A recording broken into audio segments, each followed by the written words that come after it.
Good afternoon, everyone at Pelium, and very good afternoon to all the participants. We are happy to be trained as palliative nurses, and I am very much sure that you all will be contributing in the care of patients in a great way. So, all the best for that also. So, let us go directly to the. Sir, can you make me, share the. Ma'am, I think you can share the screen, ma'am. Please write now. So you have to make me co-host, I think. Ma'am, please write now, ma'am. You are co-host. Co-host, okay. Because I am getting, yes, then. Okay. Maybe I think signals are a little slow.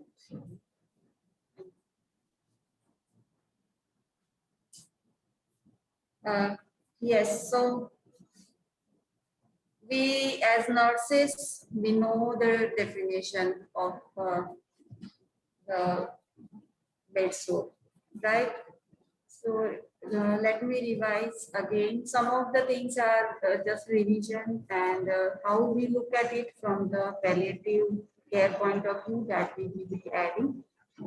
So bed sore is basically an injury to skin and tissue underneath, and causative factors are many, and one of the main is unrelieved pressure. So why it is so important in palliative care?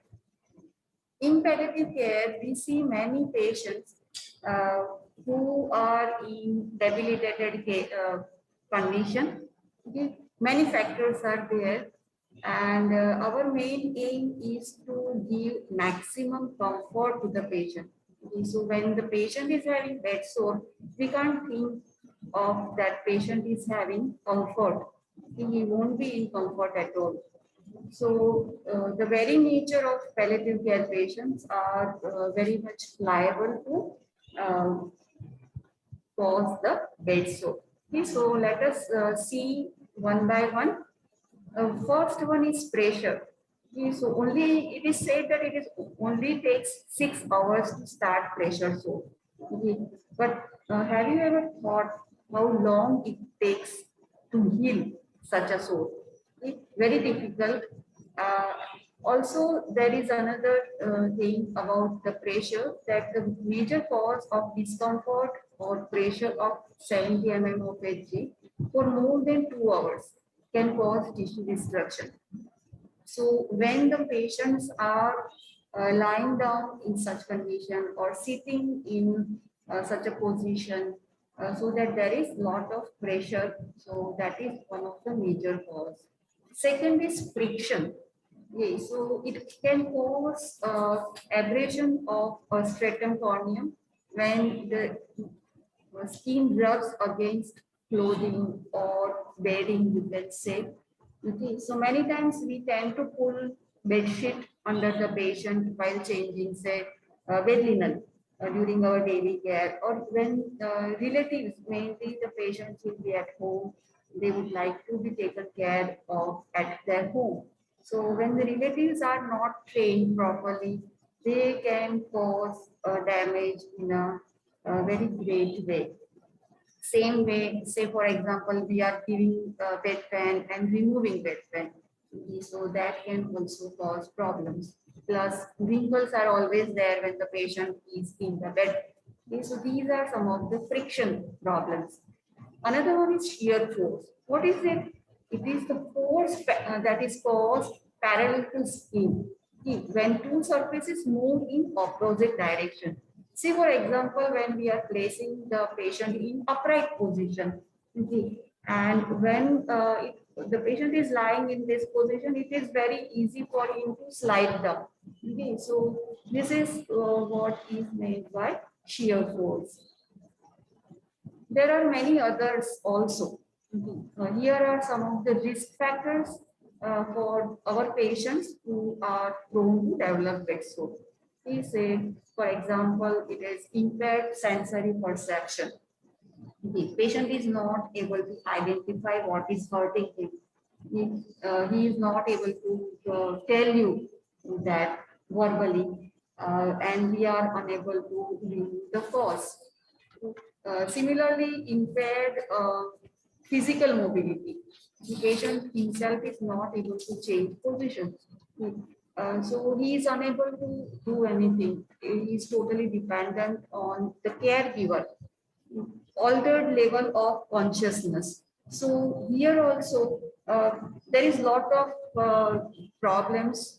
Many patients we see in our routine setups also with CBA, etc. So that causes a real problem. Any kind of incontinence, made fecal or urinary, that always keeps bed linen wet. Okay. It also keeps it dirty and it attracts so many flies. The flies and everything comes in the bed. So it causes a great discomfort, especially if the patient has developed bed sore by chance also. Then it is a great problem. Altered mental status. If there is always a state, patient is in state of confusion, how to act in a right way. Patient has problem of attention. Okay. So self-care is a very much problem. So this will also include delirium and dementia. There also patient is having a great problem. Then comes malnutrition. We know that for the healing purpose, nutrition is very important. So when it is not properly taken, then there is always a problem of healing of issues. Dehydration is again a problem. Skin damage always takes place very easily. Then comes edema. Uh, so there is again tissue has collected so much of water, okay, and more problem. Pressure is always there. The skin has become very fragile, okay, and tend to get injured very fast. Then again, anemia, hypoxia, there are so many conditions. Patient is having, say, excessive body heat. That also can lead to a major problem. Advanced age, that is many old patients we are seeing, they develop bed sore very easily. Plus that group is particularly neglected also. So it causes a great concern. Chronic medical conditions like diabetes, patient again may develop neuropathy, and secondary infection is very common because of a high amount of glucose in the circulation. If, plus the microvessels would have been damaged because of the disease that lead to major problems like bed sore. CVS also, cardiovascular diseases, there also circulation is again compromised. There may be many reasons among different diseases in CVS, and there is tissue degeneration and can lead to bed sore. So many risk factors are there. It is very, such patient is very easily developing bed sore, but healing is always a problem. So let us see pathophysiology. So all these risk factors, any one of them, any two of them, it can lead to the injury to the soft tissue, especially overlying the bony prominences, which are constantly under pressure. Okay, so when this pressure exceeds normal capillary pressure, it will cause occlusion there and tearing off of the small blood vessels. Okay, that will lead to reduced tissue perfusion again and necrosis, and we can say pressure sore is developing. Uh, Fine. So let us move to stages of bed sore. I'm sure all of you must have gone through this many a times, and it is just a review kind of thing. Okay, so stage one is of erythema. So here what happens is that the skin remains intact. Okay. But you can see in the figure, that there is non-blanchable erythema. When you press it, the color won't change. Okay. So at localized area, you will see this kind of redness over a bony prominence. There will be discoloration of skin, plus there will be warmth also. There can be edema and pain also may be present. So when we see these patients, immediately it should be reminded to us that this can be at risk person and immediately something should be done for the particular patient. And it involves only the epidermal layer of the skin. Stage 2 is of partial thickness, skin loss, and there can be blister formation also. As you can see in the figure side, uh, there is partial thickness, okay? There is loss of dermis here. It presents as a shallow open ulcer with red pink wound, okay? That is easily seen, okay? And this maybe without any slug. Okay. So now two layers are damaged, epidermis and dermis. And this also many times it is referred to as blister or abrasion, and the patient will be in pain. Stage 3 is of full thickness. The fat will be visible here as we can see in the picture. The full tissue thickness is lost. Subcutaneous fat will be visible. Bone, tendon or muscle is not exposed yet. Okay, so that is how the third degree will look like. And necrosis of subcutaneous tissue can occur here very easily. This layer has poor blood supply, okay, so it becomes very difficult to heal. Okay, so we should always see that the patient does not go from first stage to second and second to third.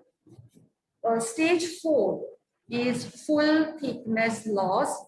Here it is, you can see it is depressed and extending into muscle, tendon, or even bone can be seen. Yeah, that's what is seen in the picture. Okay. And there is complete breakdown of supporting tissue. There is another stage also that is known as unstageable. Okay, so here we will not be able to know what is the depth of the wound, I mean the bed sore. That is very hard to diagnose.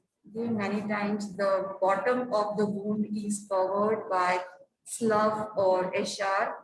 Okay, and the color may appear to you as yellow, green, or brown. It can be black also, because of again secondary infection might have taken place, lot of bacteria and other problems, extensive tissue damage might be there, okay, and the person will require surgical intervention. What will be the complications? Complications can be cellulitis, bone and joint infections will take place. Patient can develop sepsis. Okay. So what can be the caregiver's aim? Always first should be relieve pressure and prevent patient from developing next stage of complications. That is must.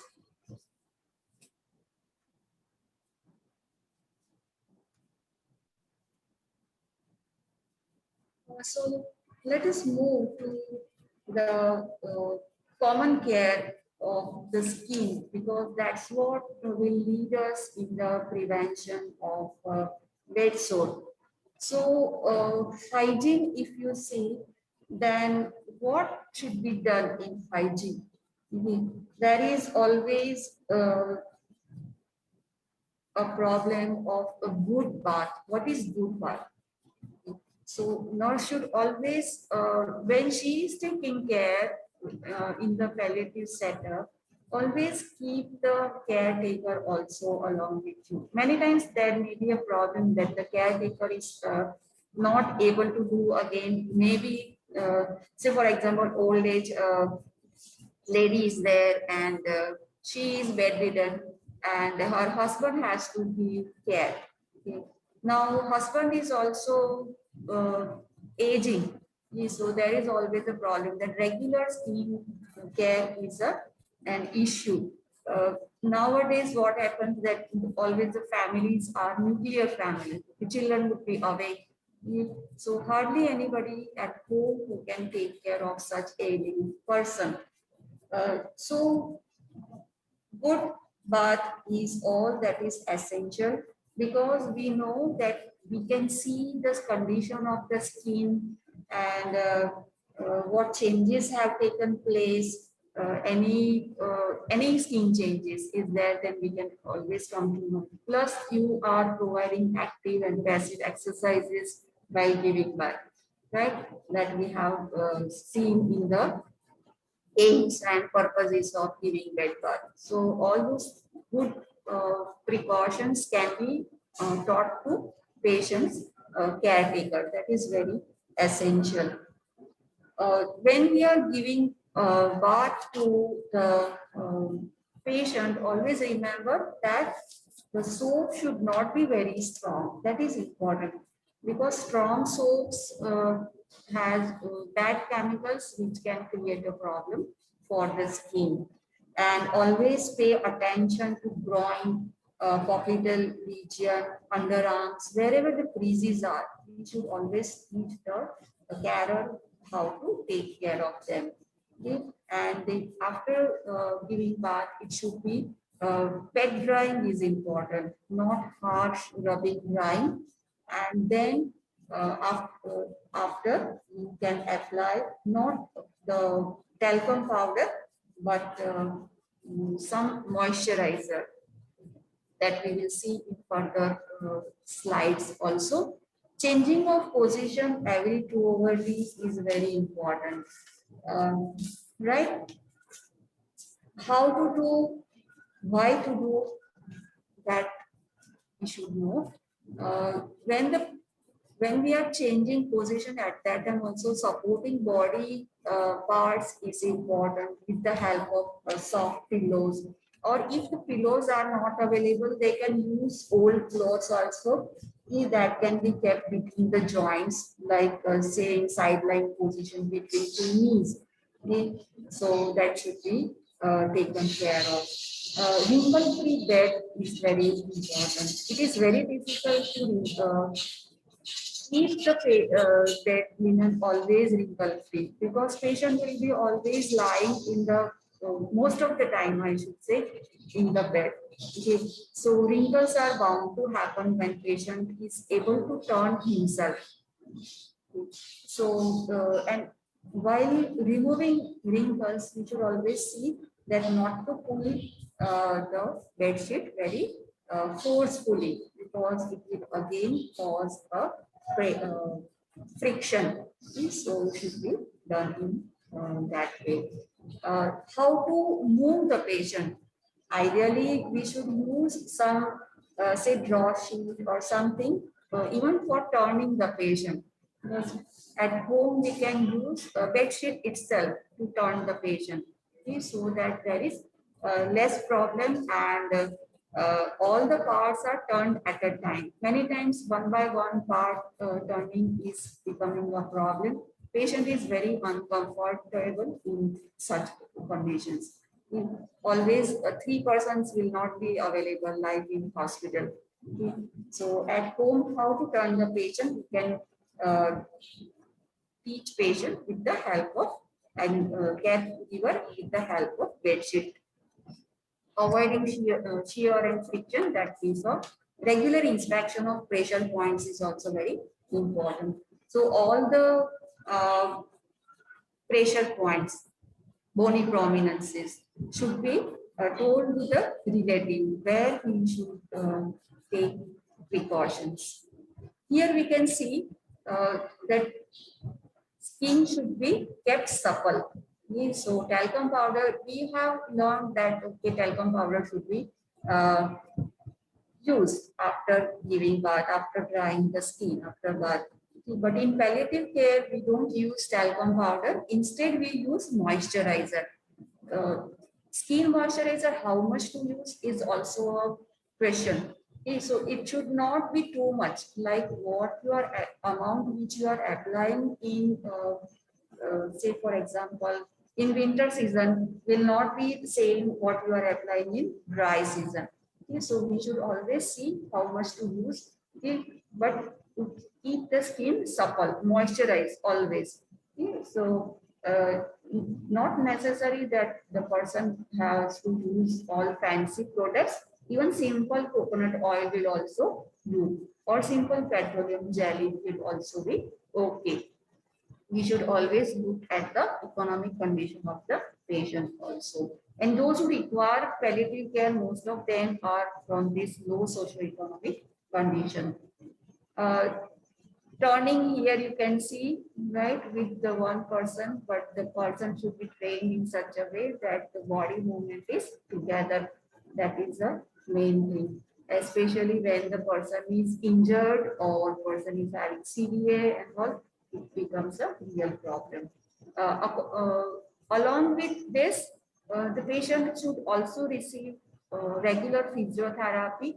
Okay, so caretaker can be taught how to move the limbs, uh, range of motion, how to maintain that. Simple exercises can be done at home also. Recreation therapy and diversion therapy and all that is also again very, very important, because that will stimulate the patient's mind and along with it his extremities also. So that is a good thing. Pressure points, we know, right? When the patient is in supine, which are the pressure points? In figure very clearly it is shown nicely.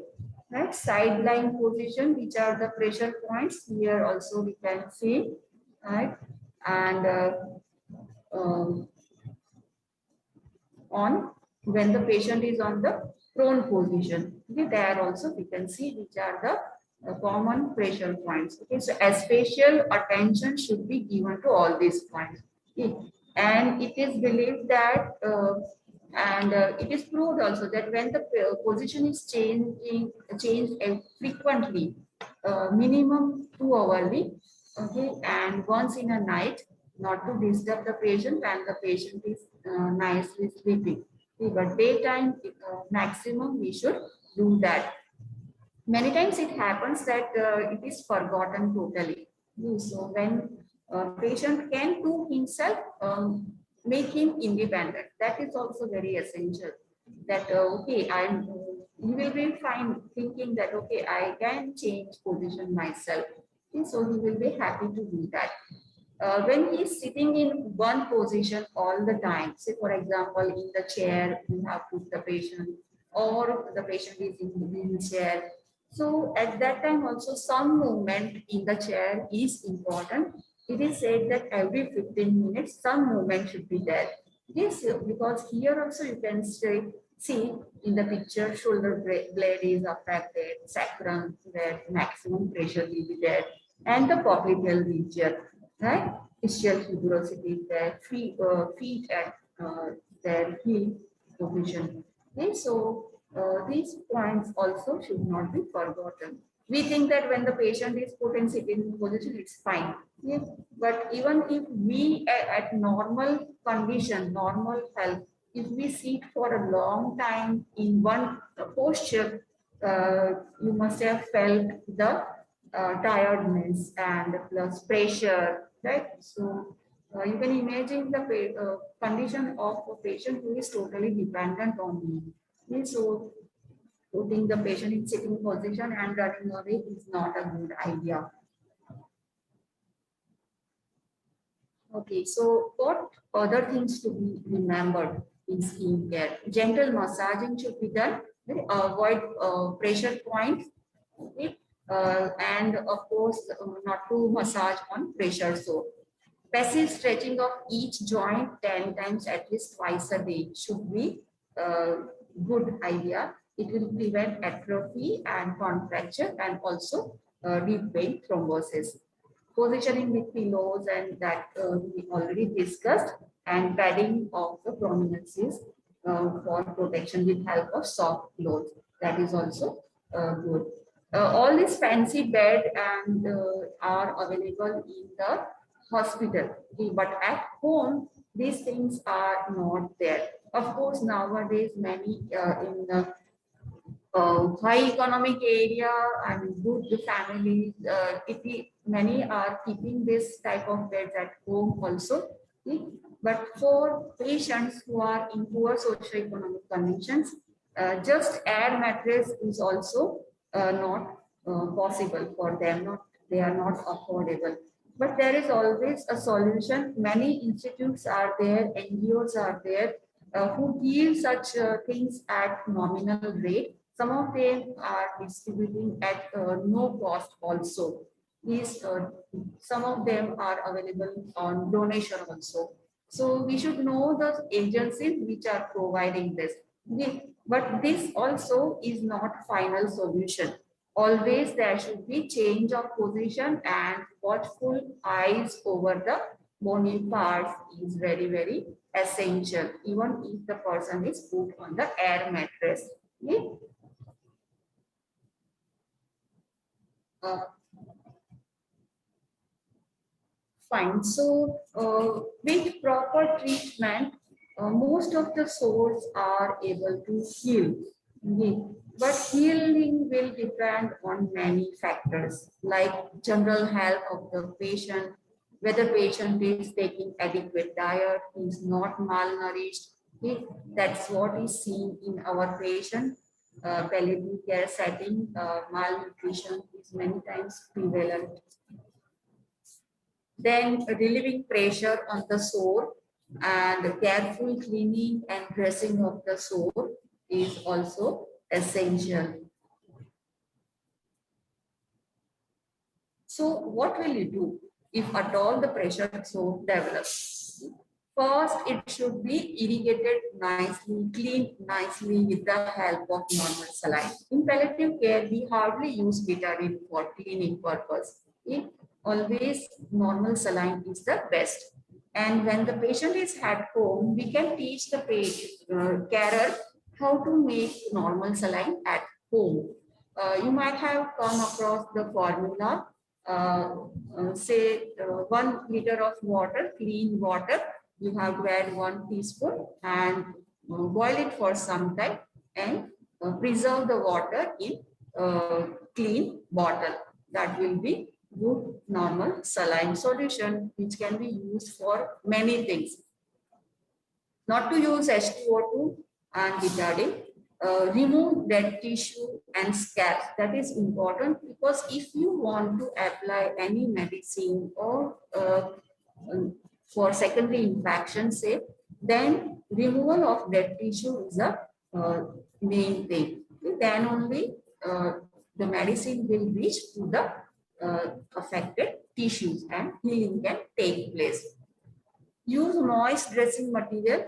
That is important. It should not adhere to the tissues. Otherwise, when you are removing at that time, you can damage the granulation tissues. Okay, so always use moist dressing. If the wound is oozing so much, okay, then at that time we have to use dry dressing material. In many rural places, even papaya leaves are used, raw papaya is also used, and aloe vera pulp is also used or the as dressing material. Okay, what you have to do is clean the leaves, okay, and put them on the sore, okay, and then apply bandage. So it gives good healing. Raw papaya also, like you have to remove the skin, pulp you have to take and apply. Aloe vera is also very good for bed sore. You have to remove the skin. Okay, the thick leaves are there. You remove the skin. So inside is a gel. So that gel can be directly put on the wound and then apply the dressing material. So that also gives very fast healing. Pain relief from dressing is also important because it is many times for many patients, it becomes a painful procedure. So it should always be seen that patient is not having any pain during our dressing. So how to do it? So give the painkiller analgesic drug just before 30 minutes of the dressing procedure. Then you can change dressing. If the person is having taking morphine, then set the time in such a way that it comes after the patient is taking morphine. Sometimes if the area is large and dressing is also large, then at that time extra dose can also be given. Nutrition. Healthy diet is very, very important in prevention of skin breakdown, and it plays a great role in the healing also, that we know, right? So for tissue regeneration, what to do? You have to give good amount of protein and vitamin. Many times it is seen that nurses just tell that, okay, take protein, huh? Take vitamin, huh? But what it is, you have to explain in layman language that protein contents are, you can find in what at local food material will find in that. The vitamin also, right? What is the content of and in which food material will be available, that clearly should be told. Adequate hydration is very important for skin integrity. At least a minimum of 10 to 12 glasses of water. Other fluids also, juices can be there, and so such things should be given. Lifestyle changes is very essential nowadays because so many people find taking tobacco, smoking. It is so common. Okay, so that bad habit the person has to come out of. That is very essential because all these things will harm the blood vessels. Okay, and it will hinder the healing. Okay, so always that should be advised. Exercise, we know it improves daily circulation. It also helps your general psychology, right? It will also prevent contractures. Okay, so exercise is also good. Controlling incontinence. So for that we have to take and use of different materials, right? So what to do? Say for example, diapers are used, but many patients will not be affording diapers. Okay, that is also another thing. And plus diapers also can cause diaper rash. So what at the lower socioeconomic condition, if we see, then you can advise them to use soft clothes, old clothes. Okay, so best out of west. That is the principle in taking care of such chronic problems, because at the end, cost also matters a lot in these things. Old clothes can be used, okay, which can be reused again, or they can be thrown out. Okay, if they are going to reuse them, then they should be cleaned nicely, dried under sunlight, okay, then reuse. So that can be done.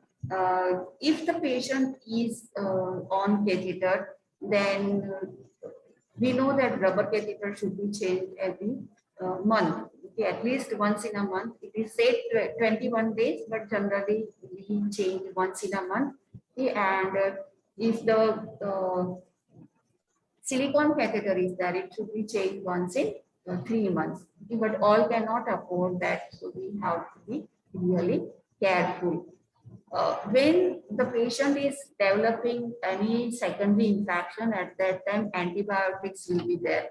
Okay, so we need to see that the patient's relative give them in regular dose. Okay, so what to do? So make different paper bags, write in the local language when it should be taken, and it should be insisted that the medicine should be replaced in that same cover. The cover should not be changed, otherwise great problem will occur. So education of caregiver is very, very important. Surgical repair of the bed sore is also there. Pre-operative and post-operative care, you all have learned, so not an issue that should be repeated here. Many times tissue flap will be used. Plastic surgery may be required to replace tissue in case of large bed sores. What other treatment options are? Hyperbaric oxygen is used for tissues which are starved of oxygen. So what is it here? It says that 3 times higher pressure of oxygen is given. Okay, so more oxygen is supplied to the tissue. Okay, and that will help to fight back the bacteria, and it will stimulate growth factors locally. Okay, and stem cells. So that will help in healing. Okay, so that is what is meant by hyperbaric oxygen. Then there is another thing that is known as topical use of human growth factors. Okay, that is also responsible for cell metabolism during wound healing. Okay, so generally polypeptide molecules are given that will control the growth and proliferation of the tissues.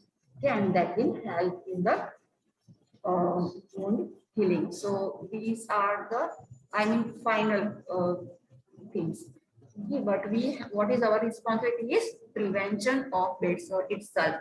Okay, so that should be remembered. Right. So what we have seen is that if the patient develops bed sore, that means it is nurse's responsibility. Okay.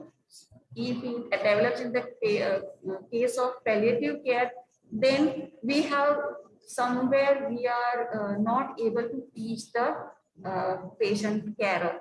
So it should never happen.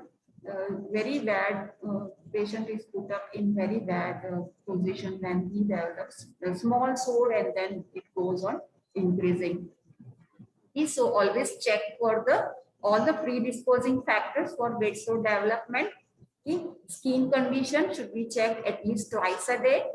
Inspect each pressure site when you are, and this will be possible only when you are turning the patient frequently. Okay. Palpate the skin for any increased warmth. Okay. When the part is continuously under stress, at that time warmth will be there. Assess for dry skin, moist skin, break in the skin. Okay. Evaluate level of mobility of the patient. Circulatory status should be evaluated. Right. Assess for neurovascular status. Determine what is the presence, any incontinence is there or not. What is his nutritional aspect, whether he is taking good diet or not. If patient is in Ryle's tube, what about that? Many times it is seen that in Ryle's tube, they give only clear water. Okay? And that makes the condition of the patient worse. Okay? So that should not happen. How to make that, how to give by Ryle's tube should be taught to the person. Okay, and note any other health problems. Okay, and all with that, not to forget to assess pain, because patient will be in great pain in that. With this, you must have seen Braden scale. Okay, so you might be doing it in the hospital also, right? So here you can see sensory perception, and these are the points. Okay, so at the each thing you have to go on giving point and make total of it. Okay, so sensory perception, moisture, activity, mobility, right, nutrition, and friction and shear. Okay, so the patient is at severe risk if the score is less than 9, at high risk if the score is 10 to 12, moderate risk if the score is 13 to 14, and mild risk if the score is 15 to 18. Okay, so this is again a simple scale with which you can assess the person. Okay, so these are the role of nurse. Okay, quick review. Interventions for patients with decreased sensory perception, what to do? assess pressure points for signs of wet sore, provide pressure redistribution surface, right? For patient with incontinence, what to do, in management of it, and following each incontinence, you have to, what should be done? Clean the area and dry thoroughly, and apply any moisture barrier ointment. For friction and shear pressure, reposition of the patient. Uh, Technique we should always be following each the relatives. Dragging should be avoided. Use comfort devices appropriately. For patient with decreased activity, what to do? Okay, so turning schedule should be established. Okay, changing of the position, we have seen when to do, how often we should do. Interventions for poor nutrition, as we discussed, right? How much food should be taken, what all nutritional ingredients should be taken, and where it will be available. That also, right? How to take it, okay? What way, whether oral, NG how. Okay? If required, consult dietitian also. Okay, so evaluate ulcer progress every 4 to 6 days. That is very much essential. And if we are taking home visits, then it should be recorded also. Measure it and take photograph. That is the best proof. Assist the physician or surgeon debridement if at all surgical treatment is required. Okay? And educate patient and family regarding the risk factors. That is the most essential. And on our part, not to forget to document. So with this, I end my presentation. I hope you could all understand it.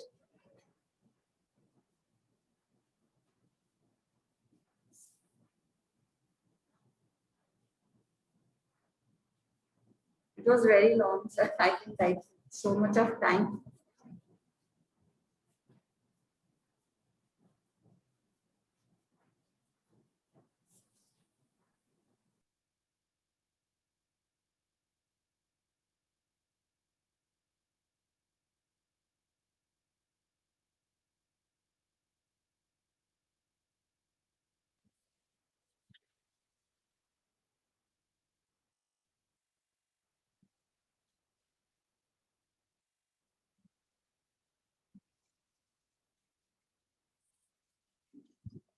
Is anybody having any questions, any doubts? You can unmute and start speak, or otherwise, please put it on the chat box. We are ready to answer you.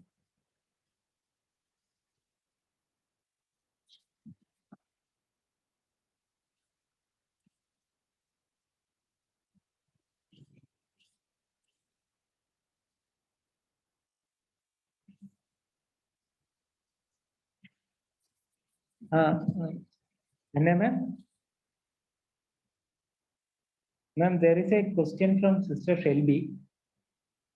Do we have pressure relieving cushion for chair for people who can afford it?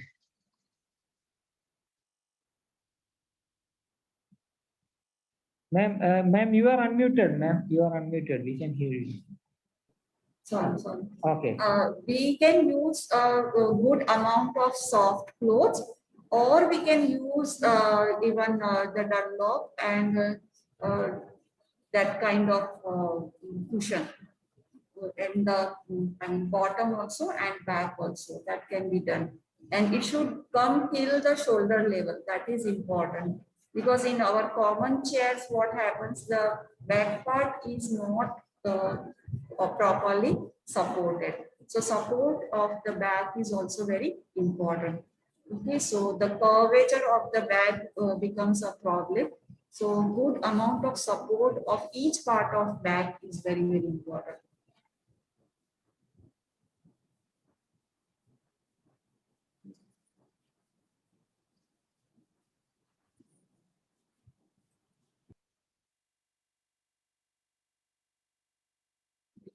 Ma'am, one more question, ma'am.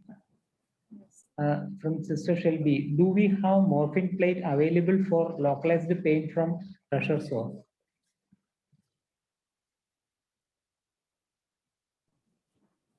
Morphine plate? No. Morphine is- plate. Morphine pad. Morphine pad? No. I have not seen. What it can be done is that along with the Vaseline, no, many times local xylobin jelly is applied for pain relief. Morphine paste, I have not seen applied. At least I have no experience of it. In our this thing, I have not seen our OPD. But this xylocaine is used. That's what I know.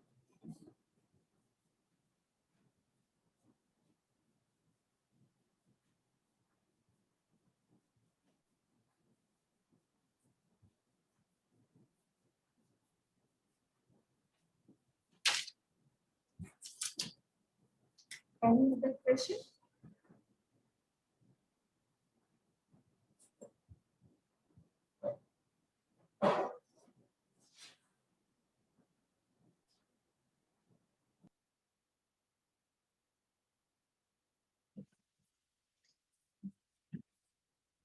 Any more questions? We have 10 more minutes.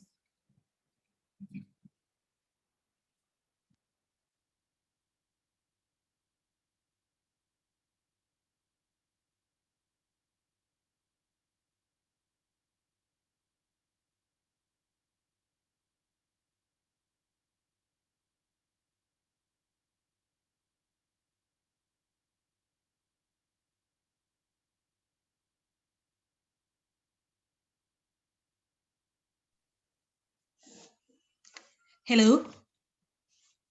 Yes, Sister Shelby. I'm sorry. Can I ask you one more question? Yes, yes. Just I wonder, are we using in India any kind of special sliding sheets or anything like that to help move patient in the bed, or is it just the bed sheet we are using? I have seen just the bed sheet used as a movie turning.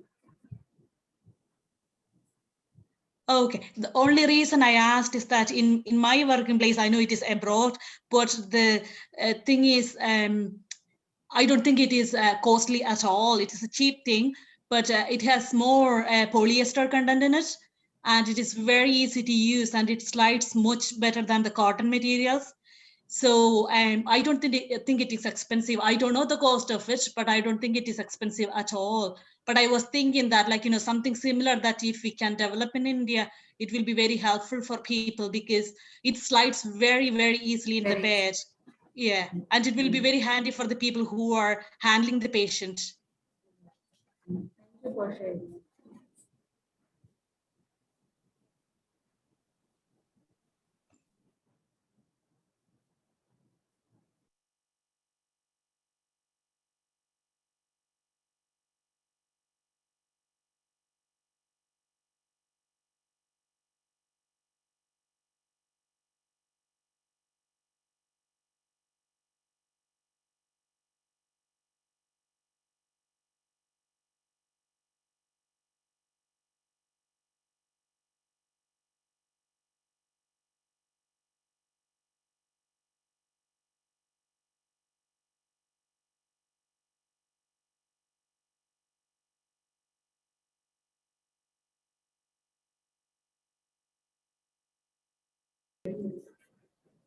Other people, neighbors would help. That is also another a big dilemma at this stage for such patients. Nutritional needs, how to do. So, any idea what should be done?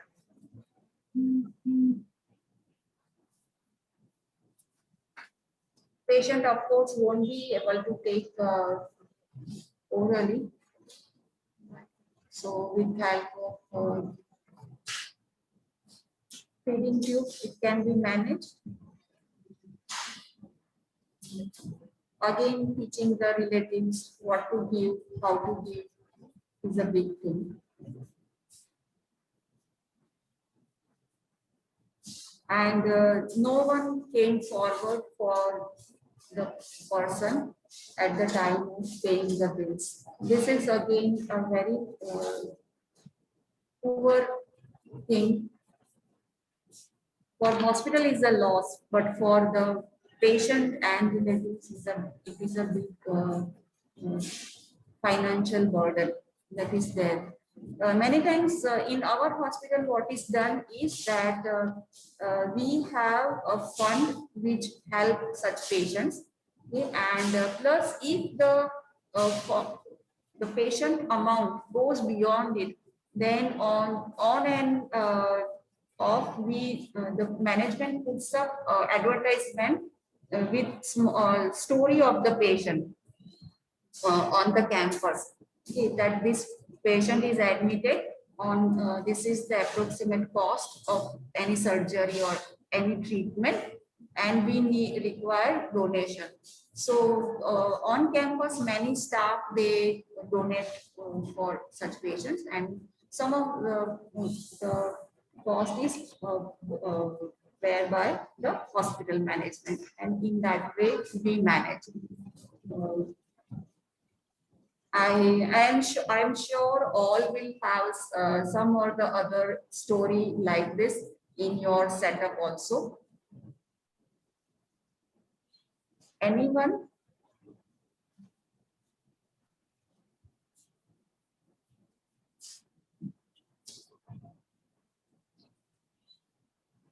In like heart conditions and heart problems and the cancer patients, they have the government subsidies are there, different health programs are there with which the care is taken of such patients. But otherwise is a big problem. But this is what we do at our hospital setup. Donation by staff.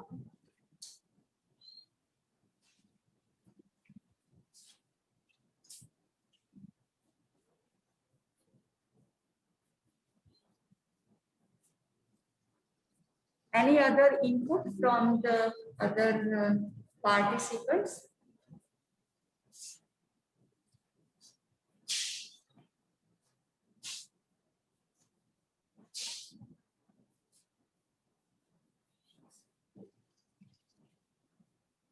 You can type it from chat box also.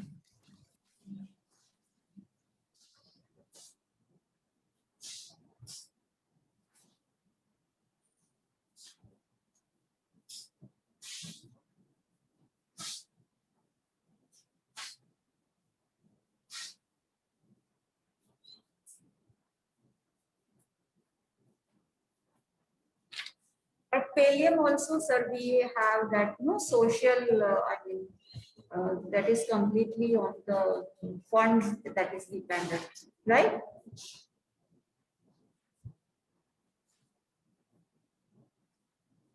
Community dependent programs.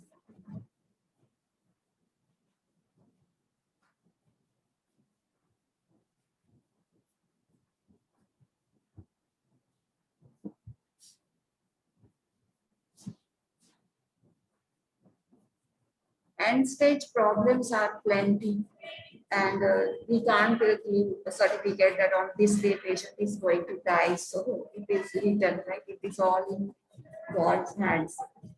So only human values only will help in these conditions.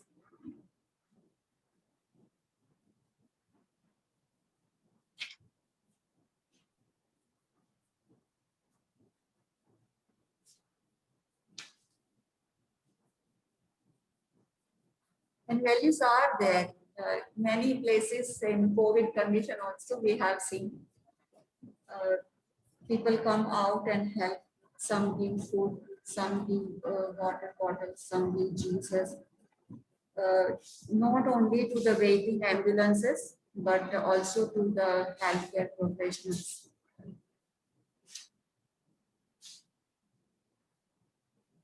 people are there to help out.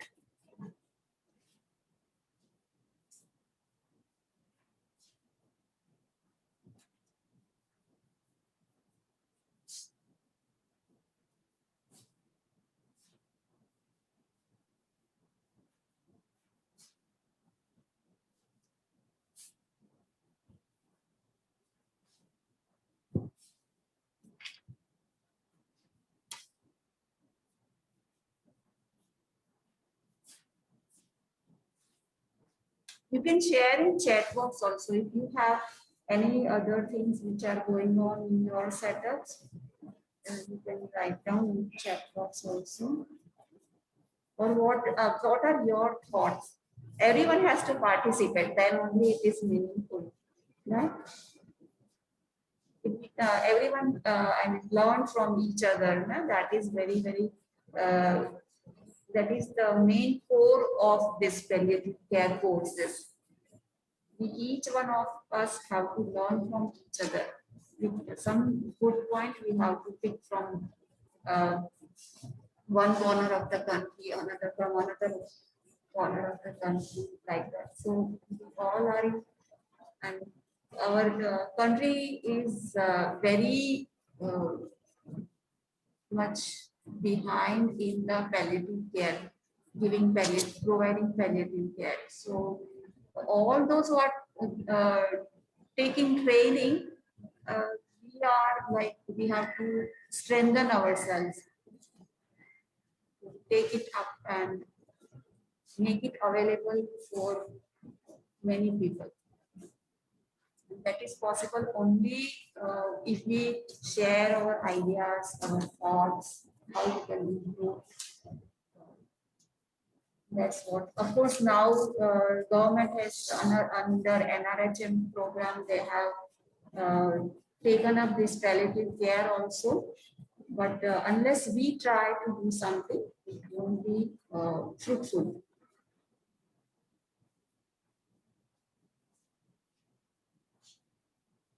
And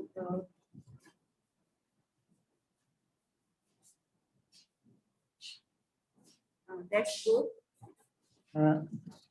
Ma'am, there is a question from Sister Alice. Yes. In our hospital, the community team visit the bedridden patient to dressing, teach the same relatives. We also have raised fund and provide air mattress to some of these patients who are poor. Yes, that's very good. No? So I said, no, as I said, people are there to help out. So only thing is that through right channel, you have to approach them. So they will come out and help out. So that's very good system.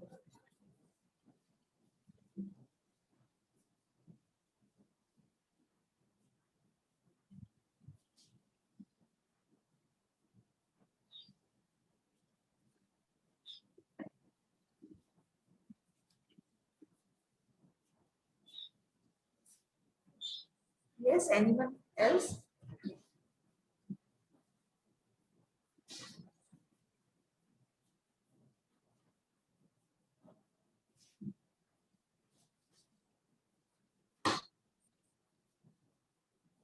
Ma'am, shall we go to the discussion points?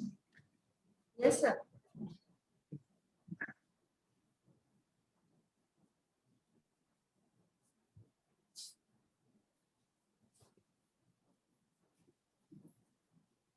Yes, so main concern is financial problems, financial crunch of the patient and relatives.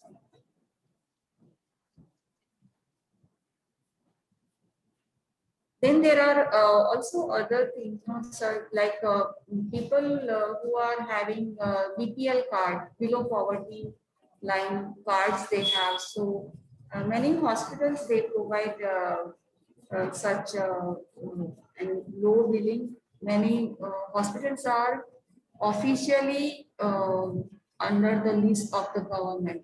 So who will be providing care to such people? Designated hospitals will be there in India who will provide care to this socio-economic patients. So such things are there. And of course, the government hospitals are there, and government agency, PHC, primary health center, community health centers are there. Right? But when the patient land up in private hospital, then there is a problem. But in such setup, such funds and plus good advertisement, good advocacy for the patient is required, and they will be able to get the funds for that.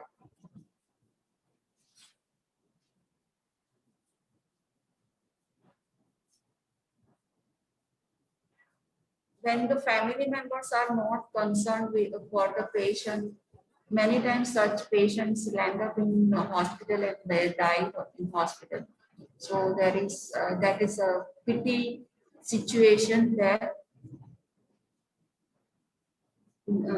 Many times it is seen that the person is just dumped in the hospital and you can't find relatives.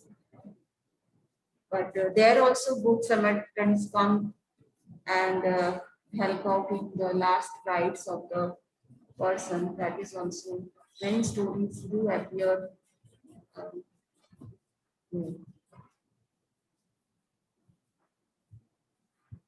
And as sister said, community people, they come out and do dressing, help out economically poor people.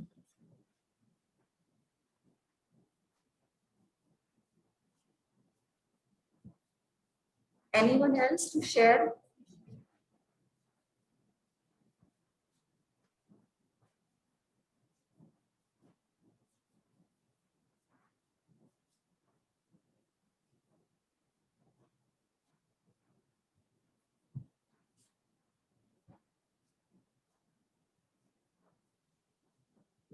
Sir, anything else, sir, from Pallium point? Actually, Sister Anna need to answer, but Anna is not there. But Yes, yes. but actually, I can say something because Yes, sir. nowadays Pallium India and NHSRC is planning to give some training. First, they are giving training of trainers, and the trainers will train the frontline workers, like especially ASHA worker, ANM worker, and on this palliative care aspects.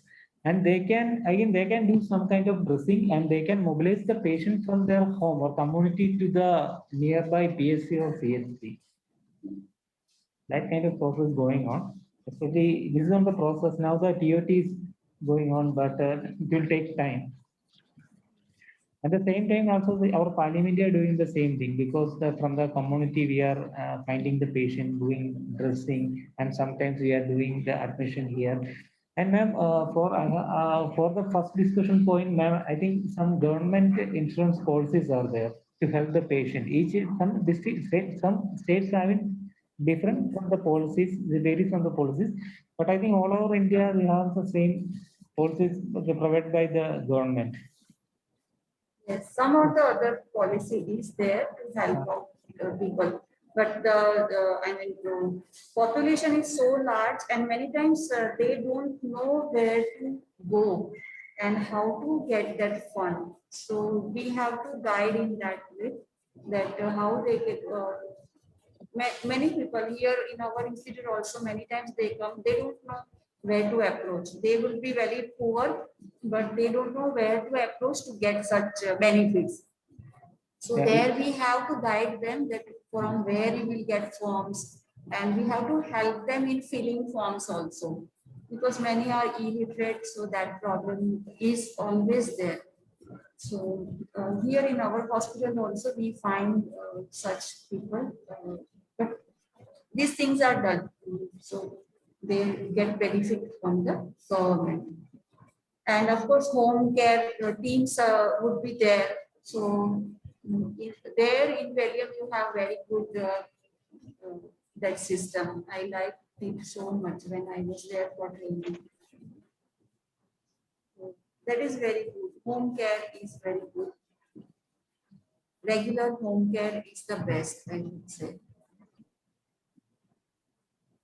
And then So- also, Ma'am, I think the palliative care aspects, that activities are, I think, only in few states. I would say. Yes. That's a main problem.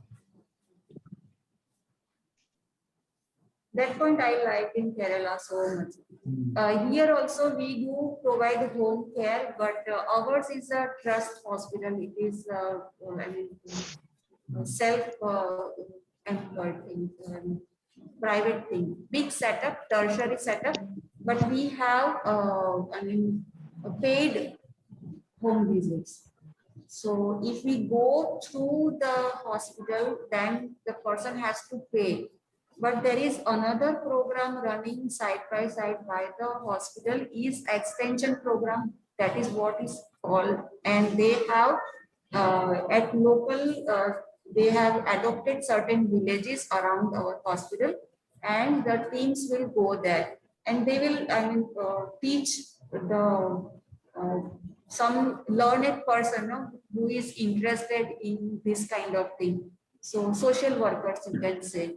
So such persons are there. They would identify people who need them, the home visit. Okay, and then they will notify our palliative department, and then palliative department will go for home visit through that channel. So there they get free service. So such thing is also there. So both the ways, it is paid also, non-paid also. But some people, they do donate also, some pay for others home visit. That kind of social work is also going on. It is basically the community who has to help out the other person in the community. So unless that comes in the mind, at heart, it's very difficult. And there are so many NGOs also working in palliative care, but their working area is limited. That's the main problem.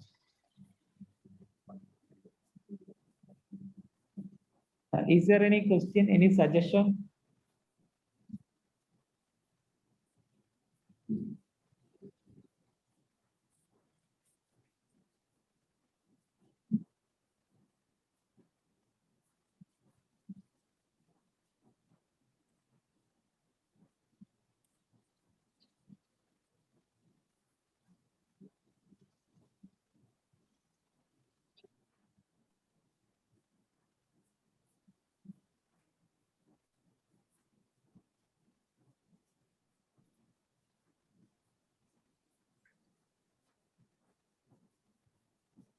Here in our surrounding area, there is one association that is from the temple, but they, what they do, they give such equipments on lease at very nominal price, say for ₹1 a day, like that. Or you just have to give some token money and take the equipment, wheelchair, walker, this air mattress, like that. And after use, you have to return. That kind of things are also available.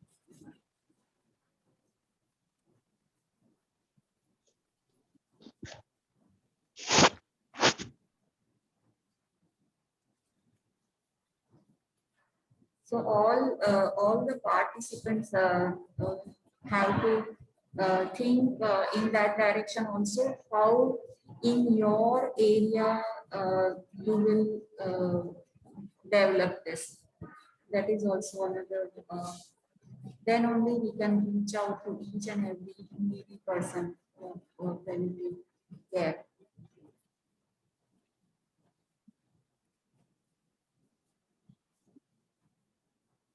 Right, sir? Yes, ma'am.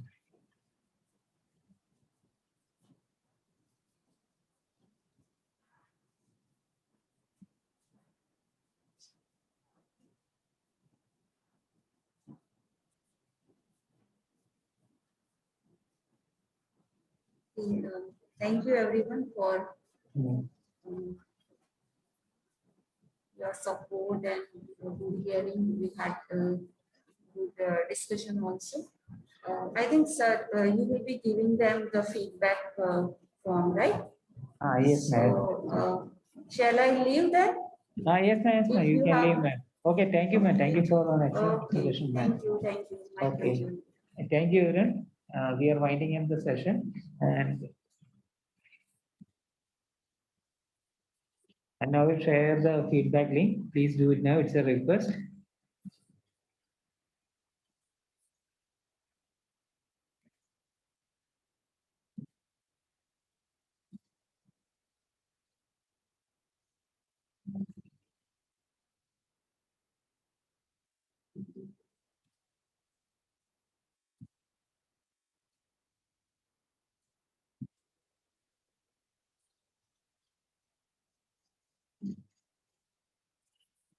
Please do the feedback now.